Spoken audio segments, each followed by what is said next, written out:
तो चलिए आज हम बात करने वाले हैं महाजनपद के बारे में। यानी हम आज देखने वाले क्या कि एक जो है जन से जनपद हुआ और जनपद से महाजनपद कैसे हुआ।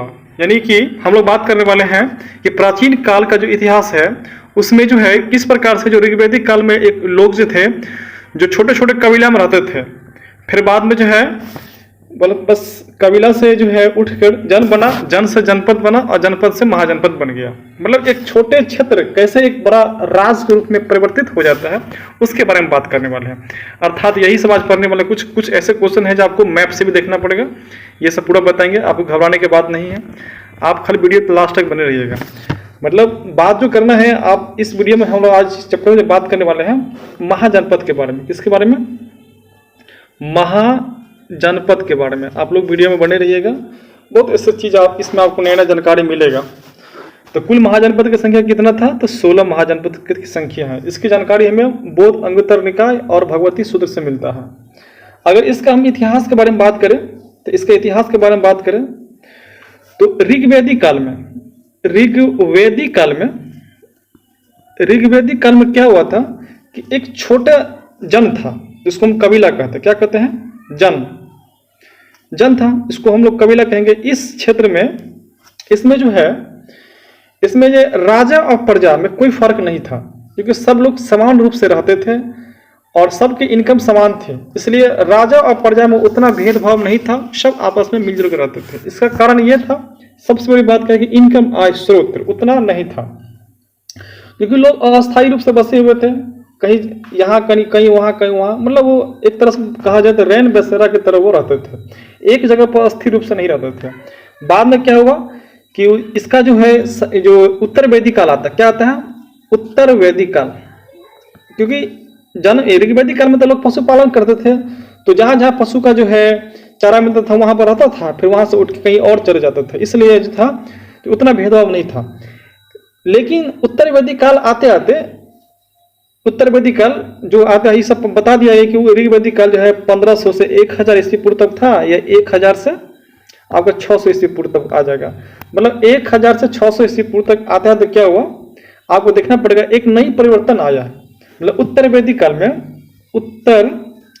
काल में कुछ ऐसे चीज आपको समझना पड़ेगा और लिखना भी पड़ेगा, और जो हम आपको बता रहे हैं ना उसको आप लिखिए। उत्तर वैदिक काल जो आते आते क्या हुआ कि एक लोहा का आविष्कार हुआ। लोहा कहा जाता है, लोहा उद्योगों का जननी कहा जाता है।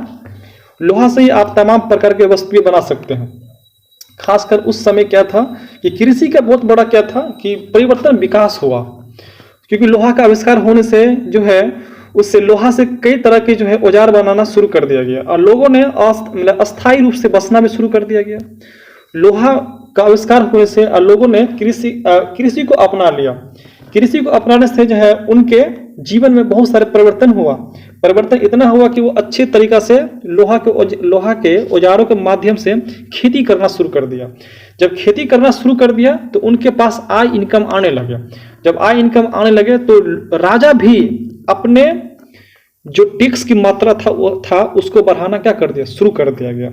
धीरे धीरे राजा भी मजबूत होने लगा, उसने भी अपने पास सैनिक रखने लगा और सैनिक को खर्च करने रख रखाव के लिए जो है किसानों से जो है टैक्स के मात्रा में अनाज रखना शुरू कर दिया गया। नतीजा ये हुआ कि वो अपने धीरे धीरे शक्तिशाली बन गया और लोगों का भी आय इनकम बढ़ने लगा, जिस कारण से जो है जमीन के लेके झगड़ा होने लगा। होते होते ऐसा परिवर्तित हो गया कि एक छोटा जन से जनपद बन गया और बाद में जनपद से महाजनपद बन गया। अर्थात बात ऐसे किया जाएगा तो पहले आपको बात किया जाए तो आपको क्या था, ये जन हो गया, जन था। फिर बाद में क्या हो गया, जनपद हो गया। क्या हो गया? जनपद। यही जनपद से क्या होगा, महाजनपद हो गया। क्या हो गया? महाजनपद हो गया। मतलब क्या हो गया? महाजनपद हो गया। ये आपका महाजनपद हो गया। तो यही महाजनपद की संख्या कितना है? 16 है। आज हम लोग इसी के बारे में बात करेंगे कि कैसे लोग जो थे किस प्रकार से धीरे धीरे परिवर्तन हुआ और इस परिवर्तन से क्या हुआ कि एक छोटा क्षेत्र एक बड़ा राज के रूप में परिवर्तित हो गया। तो आज हम लोग इसी के बारे में पढ़ने वाले हैं। तो चलिए स्टार्ट करते हैं। आप लोग वीडियो में बने रहिएगा, काफ़ी अच्छा वीडियो है। आपका नोट्स, आपका कुछ ऐसा चीज़ है आपको मैप के साथ दर्श बताया जाएगा, ताकि आपको एग्जामिनेशन में आपको जो है उतना दिक्कत नहीं होगा, क्योंकि यहाँ से भी कुछ क्वेश्चन बनते हैं। चाहे आप जो है किसी भी एग्जाम की तैयारी करते हो, उसके लिए आपको फायदेमंद रहेगा। और खासकर जो है ये जो है बिहार पुलिस, बिहार दरोगा, और जो बच्चा 12th में भी पढ़ते हैं, जो हिस्ट्री रखे होंगे, उसके लिए भी फायदा होगा। क्योंकि आप लोग देखते होंगे जो बच्चा 12th का होगा तो यह चैप्टर भी है और इससे भी क्वेश्चन बनते हैं। तो आपको भी ये भी पता होगा, क्योंकि कंपटीशन में एग्जाम आते हैं, एक क्वेश्चन आते हैं, यही 6 से 12th के मिला के आते हैं। तो ऐसा बात ये नहीं है कि अगर हम इसमें अगर बिहार पुलिस, बिहार दरोगा लिखा होगा तो क्या वही बच्चा पढ़ सकता है? कोई भी बच्चा पढ़ सकता है, अगर कोई भी चीज़ की तैयारी करते हैं। क्योंकि क्वेश्चन कहाँ से लगा? इसी समय से ना लगेगा, इसका मतलब से होता। चलिए हम लोग बात करते हैं आज थोड़ा सा महाजनपद के बारे में। इतना तक बता दिए, आप लोग अभी में लिख लिए भी होंगे, आशा करते हैं।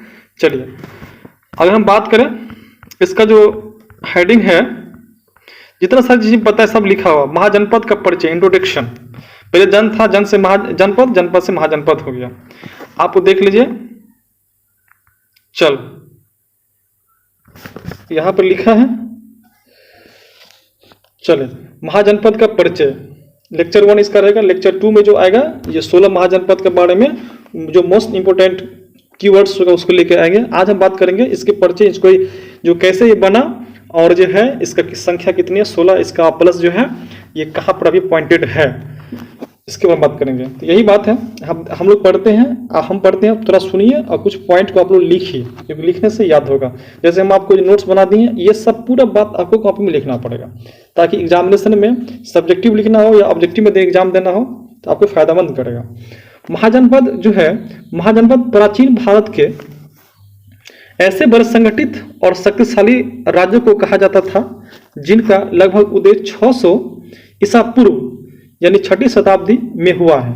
तो आपको जो है ये जो है महाजनपद के जो उदय हुआ है, किस शताब्दी में हुआ? तो 6ठी शताब्दी में हुआ। एक पॉइंट यहाँ से बनेगा, एक ऑब्जेक्टिव यहाँ से बनता है। और महा का अर्थ होता है बड़ा, और जनपद का अर्थ होता है जनजाति या लोगों का निवास स्थान। मतलब बहुत बड़ा लोगों का निवास स्थान को ही क्या कहा जाएगा? महाजनपद कहा जाएगा। मतलब वर्तमान दृष्टिकोण से देखा जाए, इसको आप कह दीजिए राज्य। जैसे राज्य के क्षेत्रफल कितनी बड़ा है और हर क्षेत्रफल पर लोगों की संख्या कितना बड़ा पड़ा है, तो इसी को हम महाजनपद को वर्तमान समय में राज्य कहा जाता है। इस प्रकार महाजनपद का अर्थ हुआ बड़ा जनपद, यानी बड़ा राज्य। तो महाजनपद मतलब क्या हो गया? बड़ा राज्य हो गया, जिसको अभी वर्तमान में राज्य बोलते हैं। तो ऐसा बात ये नहीं कि बिहार राज्य ऐसे बना होगा, बहुत सारा खंड खंड टुकड़ा करते करते करते करते जो है एक मिलाते मिलाते बहुत बड़ा राज्य बन गया। जैसे भारत पहले, भारत का मतलब क्या? पूरे राज्य मिलके बना है, भारत बना है। इसी में भी कुछ बंटवारा हुआ है, कुछ उसको तोड़ के उसको दिया गया, तो ऐसे चलते रहा है। इतिहास भी आपको पढ़ते होंगे तो आपको पता होगा। चलिए ये पहला पॉइंट आपको क्लियर हो गया। दूसरा बात ये है, आप देखिए दूसरा पॉइंट ये है, आप देख सकते हैं, ऋग्वेदिक काल में लोग छोटे छोटे जन मतलब कबीले, पूरा पता है, में रहते थे। समय के साथ जन अस्थायी रूप से बस गए, अस्थायी रूप से बसना शुरू, मतलब क्या? कृषि करना शुरू कर दिया, और उनके निवास क्षेत्र जनपद कहलाया। जो जन थे जो रहना शुरू कर दिया वो जनपद कहलाया।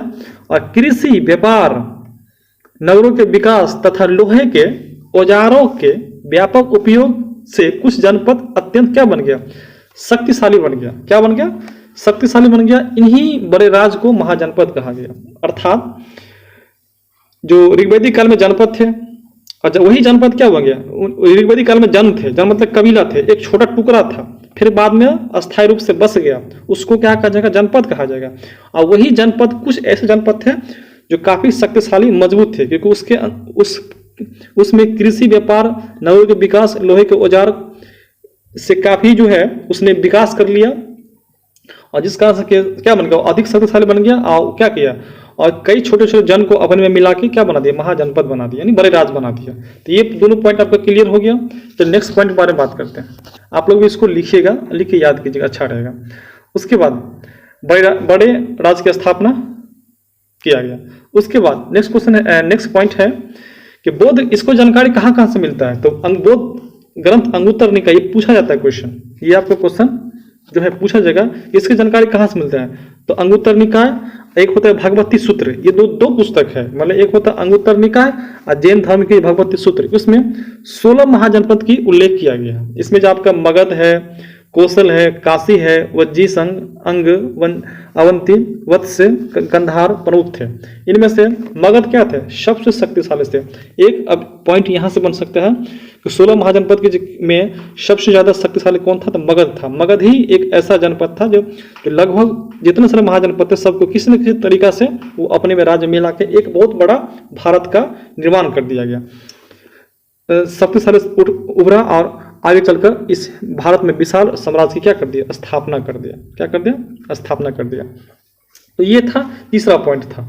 तो आपने देखा, उसके बाद क्या कीजिए, उसको आप लोग याद कीजिए। हालांकि कुछ महाजनपद ऐसे हैं जिसमें जैन धर्म और बौद्ध धर्म दोनों का जो संबंध मिलता है। जैसे कि आपको पता होगा कि जो है मल्लों की राजधानी जो था कुशीनगर था। कुशीनगर का पता होगा कि भगवान बुद्ध का क्या होता है? मृत्यु हुआ था। तो कुछ ऐसे जनपद है जहां पर जो है जैन धर्म, जैन और बौद्धों का जो है संबंध रहा है, क्योंकि इसका विस्तार ही जो है पश्चिमी उत्तर प्रदेश और बिहार के साइड में ही रहा है, अधिकतर रहा। यहाँ एक दो जनपद ऐसे हैं जो कुछ जो बाहर थे, जैसे कि दक्षिण में आपका हो गया, दक्षिण में हो गया आपका जो अस्मक हो गया। दक्षिण में कौन है? अस्मक जिसकी राजधानी क्या है? पोटली है, जो आपको जो है नर्मदा नदी के तट पर आंध्र प्रदेश में स्थित है। एक आपका हो गया जो कम्बोज हो गया, तो कम्बोज आपको अफगानिस्तान तरफ है। पूरा हम लोग बताएंगे, आप लोग वीडियो में बने रहिए। उसके बाद नेक्स्ट पॉइंट आप देखने वाले क्या है? महाजनपद काल भारतीय इतिहास का एक महत्वपूर्ण चरण है। सही बात है। इस समय क्या क्या हुआ? तो कुछ ऐसे परिवर्तन देखने को मिला है। महाजनपद में क्या क्या परिवर्तन देखने को मिला, तो आप लोग देख सकते हैं महाजनपद में क्या क्या परिवर्तन मिला है। तो है बड़े राज्यों को क्या हुआ? निर्माण हुआ है। बड़े राज्यों को क्या हुआ है? तो निर्माण हुआ है। और उसके बाद जो है विकास हुआ है। नगर और व्यापार का भी विस्तार हुआ, क्योंकि अगर राज बड़ा बनेगा तो व्यापार तो बढ़ेगा आगे। पहले क्या था कि हम एक गांव से दूसरे गांव नहीं जा सकते थे, बाद में पता चला कि वही सब गांव एक मिल गया, तो एक व्यक्ति दूसरे गांव में जा सकता है व्यापार करने के लिए। उसके बाद पंचशहीद सिक्का का प्रचलन बढ़ा, तो उस समय सिक्का चलता था उसको क्या प्रचलन बढ़ गया। और इसी जनपद में जब बौद्ध धर्म और जैन धर्म का क्या हुआ? विकास हुआ। तो आप यह बताए भी थे। और आगे चलकर मौर्य साम्राज्य की क्या हुआ? स्थापना का मार्ग प्रशस्त हुआ। इसी जनपद में जो मगध में जो है मौर्य साम्राज्य की स्थापना बनता है, जो पूरे भारत को अखंड भारत बनाने में चंद्रगुप्त मौर्य का सफल होता है। तो ये है इसका जो है विकास के कारण। अगर हम देखें इससे क्वेश्चन क्या क्या बन सकते हैं, हम लोग इसके बारे में बात करें तो क्वेश्चन के बारे में बात करें हम लोग, अगर क्वेश्चन के बारे में बात करें परीक्षा के दृष्टिकोण से बात करें तो कुछ ऐसे कीवर्ड है जो आपको याद रखना पड़ेगा। जैसे जो आपको कुल महाजनपद का संख्या कितना है? 16। इसका लगभग कितना काल रहा होगा? तो 600 से 325 ईस्वी पूर्व, मतलब 6वीं शताब्दी के आसपास। इसमें सबसे शक्तिशाली कौन था? तो मगध था। मगध के बारे में पूरा पढ़ेंगे कि मगध ही क्यों इतना बड़ा शक्तिशाली बना। आप लोग घबराइए नहीं, क्योंकि वीडियो एक सेटिंग से आएगा कि ये इसके बाद ये इसके बाद ये, तो पढ़ने में आपको अच्छा लगेगा। लेक्चर 1 लेक्चर 2 पढ़िएगा तो समझ में काफ़ी अच्छा आएगा। सब बात एक ही चीज़ में नहीं बता देंगे तो वीडियो भी काफ़ी लंबा हो जाएगा। उसके बाद इसकी जानकारी कहाँ से मिलता है? तो अंगुत्तर निकाय और भगवती सूत्र से इसकी जानकारी मिलता है। उसके बाद इसकी विशेषता है कि द्वितीय नगरीकरण है, कि बहुत बड़ा क्या हुआ स्टेट का जो निर्माण किया गया। तो ये रहा महाजनपद के बारे में। बाकी जो वीडियो आएगा तो 16 महाजनपद की जो है जो अलग अलग जो उसमें से जो कुछ ऐसे कीवर्ड उसमें से याद रखना पड़ेगा कि महाजनपद में जो उसके नाम अभी तो आपको बताएंगे जो महाजनपद की जो है राजधानी कहाँ करते थे और वर्तमान में कहाँ स्थित है, और मैप में अभी वर्तमान मैप में कहाँ थे। आगे जो वीडियो आएगा इसका तो अलग सभी महाजनपद में से कुछ मुख्य बात को आपको ध्यान देना पड़ेगा। जैसे आप देख सकते हैं ये यही महाजनपद है। महाजनपद आपका हो गया। चलिए तक एक बार देखते हैं। चलिए महाजनपद के बारे में बात करें तो पहला महाजनपद है अंग। इसकी राजधानी आप लोग याद रखिएगा क्योंकि राजधानी पूछा जाता है। तो इसका राजधानी है अंग की राजधानी क्या है? चंपा है। चंपा वर्तमान में कहाँ पड़ता है? भागलपुर बिहार में पड़ता है। उसका दूसरा है क्या है? मगध। मगध की राजधानी क्या है? राजगीर। राजगीर कहाँ वर्तमान में? गया। अभी कहाँ पे? तो दक्षिणी बिहार में पड़ता है। ये सब क्या है? दक्षिणी बिहार में पड़ता है। तीसरा काशी। काशी की राजधानी वाराणसी उत्तर प्रदेश। चलिए चौथा है कौशल। कौशल की राजधानी श्रीवास्ती है। कहाँ पर? श्रीवास्ती उत्तर प्रदेश का है। वत्स का कौशाम्बी है। ये भी अब कहाँ पड़ता है? उत्तर प्रदेश पड़ता है। अवंती छठा अवंती राजधानी उज्जैन कहाँ पड़ता है? मध्य प्रदेश में पड़ता है। उसके बाद चेदी की राजधानी क्या है? शक्तिमती। कहाँ पड़ता है? दामोह मध्य प्रदेश में पड़ता है। कुरु का इंद्रप्रस्थ ये दिल्ली के पास। कुरु के बारे में घटना सुने भी होंगे आप लोग, महाभारत काल में घटना था, पूरा बताएंगे, घबराने की बात नहीं है। उसके बाद है कुरु के बाद जो है, उसके बाद देख सकते हैं कुरु के बाद क्या है, हाँ कुरु के बाद है पंचाल। पंचाल का कहती है अहिछत्र, बरेली उत्तर प्रदेश। मत्स्य, मत्स्य का विराटनगर। विराटनगर कहाँ पड़ता है? यूपी में पड़ता है। ये क्वेश्चन बिहार दुर्गा में पूछा हुआ क्वेश्चन है। उसके बाद है सूरसेन का क्या है? मथुरा, यूपी में पड़ता है। उसके बाद बर्मा गंधार की राजधानी तक्षशिला, कहाँ पर? पाकिस्तान तरफ पड़ता है। कंबोज की राजधानी, कंबोज का हो गया राजपुर बोलिए या हाटक भी बोल सकते हैं इसका, यह अफगानिस्तान पड़ता है। यहाँ पर घोड़ा किला काफी प्रसिद्ध था। उसके बाद है अस्मक, अस्मक राजधानी पोतन या पोटली होता है, ये औरंगाबाद महाराष्ट्र में पड़ता है। और ये बच्ची, वज्जी का संघ वैशाली, इसमें कुल 8 जनपद थे। 8 जनपद में उसमें लिच्छवी इसी में आता है जब पहला गणतंत्र स्थापित था, तो ये लोग पूरा पढ़ेंगे इसमें। उसके बाद है 16वां मल्ल, मल्ल की राजधानी क्या है? कुशीनगर उत्तर प्रदेश। यही कुशीनगर में भगवान बुद्ध का क्या मृत्यु हुआ था, पीछे पढ़ाया गया। ये सब थोड़ा अगर हम मैप में थोड़ा देखें तो आप लोग देख सकते हैं, काफी कुछ क्वेश्चन को मैप में भी अच्छा लगता है, ताकि आपको याद करने में क्या होगा, काफी आपका अच्छा होगा। चलिए आप जो हम बता देते आपको कि ये मैप पर कुछ को देख लीजिए कि कुछ ऐसे 16 महाजनपद को राजधानी आपको याद रखनी पड़ेगा, और कुछ आपको मैप पर देख लीजिए कि कौन चीज कहाँ स्थित है। जैसे कंबोज, आप देख सकते हैं कंबोज आपके यहाँ है, इसका राजधानी हाटक है, आपका पूरा पाकिस्तान तरफ पड़ता है। तक्षशिला भी देख सकते हैं, तक्षशिला गंधार का तक्षशिला भी आपका पाकिस्तान में ही पड़ता है। ये आपको जो नदी हो गया झेलम, चेनाब सब हो गया। कुरु का इंद्रप्रस्थ है, हाँ पंचाल का, पंचाल का अहिछत्र होता है, अहिछत्र हो गया। सूरसेन का राजधानी मथुरा है। वत्स का विराटनगर हो गया। अवंती का उज्जैन हो गया। उसका कोसर का श्रीवास्ती है। वज्जी संघ का वैशाली है। मल का कुशीनगर है। अंका चंपा है। और चेदी, शक्तिमती की राजधानी चेदी है, चेदी की शक्ति राजधानी है। उसके बाद देख सकते हैं आपको जो अस्मक यहाँ है, जो आपको गोदावरी नदी के तट पर है, जो आपको आप आंध्र प्रदेश में स्थित है। मगध आपको हो गया जो राजगिरी, जो दक्षिणी बिहार के में पड़ता है। काशी इधर है, वाराणसी हो गया। उसके बाद जो है आप उसके बाद यहाँ पर बात करें तो आप वही बात को यहाँ पर लिख भी दिए हैं कि 600 शताब्दी में क्या हुआ कि छोटे छोटे जनपद बन गया, जनपद से महाजनपद मतलब राज्य बन गया। कुल संख्या कितना? 16 है। शक्तिशाली मगध था।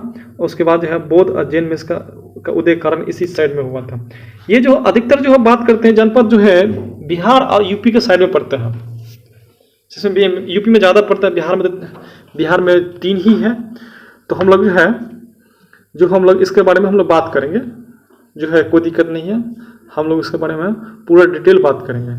अगर बिहार के बारे में बात करें तो आपको अंग जो है मगध हो गया, एक आपको हो गया वज्जी संघ हो गया, जो आपको बिहार में पड़ता है। अधिकतर सब यूपी में पड़ता है। तो और नेक्स्ट जो वीडियो आएगा इसमें आपको जो 16 महाजनपद को जो है में कुछ ऐसे पॉइंट सब है जो आपको बताएंगे, जो जैसे कि कंबोज हो गया। कंबोज आपको घोड़ा के लिए प्रसिद्ध है। मल के बाद कुशीनगर में क्या हुआ था? कुशीनगर में आपका जो है जो भगवान बुद्ध का क्या हुआ? मृत्यु हुआ था। और मगध के बारे में पूरा डिटेल से बात करेंगे हम लोग। मगध, क्योंकि मगध ही सबसे बड़ा शक्तिशाली था, जो धीरे धीरे पूरे जनपद महाजनपद को अपने राज्य मिला के बहुत बड़ा भारत का निर्माण किया था। क्योंकि उसके में हम लोग ये भी पढ़ेंगे कि मगध में ही ऐसा क्यों हुआ कि जो है इतने सारे जो राज्य को मिला लिया गया, क्योंकि उसमें जो है बहुत सारा चीज़ जो है उसके फायदेमंद था। क्योंकि वो जहाँ मगध जो है लोहा के लिए बहुत बड़ा कारखाना था, मिला था, और जंगल था, पहाड़ था, बहुत तरह जलवायु क्लाइमेट बढ़िया था, और नदी थे गंगा नदी के साइड में थे, जिस कारण से जो है कृषि व्यापक रूप से होता था, व्यापार अच्छा होता था, राजा भी शक्तिशाली था। हम लोग पूरा डिटेल मगध के बारे में पूरा पढ़ेंगे।